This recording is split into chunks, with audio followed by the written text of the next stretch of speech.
சோறு போடுறதும் போடுற கொஞ்சம் கறி சோறா போடு தம்பி. சாப்பிட்டு ரொம்ப நாள் ஆச்சப்பா. நாங்க கறி சாப்பிடறது இல்லையாப்பா.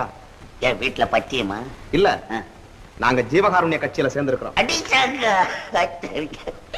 திங்கிறதுக்கு கூட கட்சி வச்சுக்கிட்டீங்கடா. எவ்வா எவ்வா ஜீவகாருண்ய கட்சின்னா என்ன தம்பி அர்த்தம்? அதாவது உயிர்களை கொலை செய்யக்கூடாது. நீங்க உயிரை கொல்றதே இல்லையா? இல்லையே. ராத்திரில மூட்டை பூச்சி கடிச்சா என்னப்பா செய்றீங்க? ஏப்பா கோச்சுக்காத. உனக்கு உண்மையிலேயே திமிருதாண்டா. கோச்சுக்காதரா போ.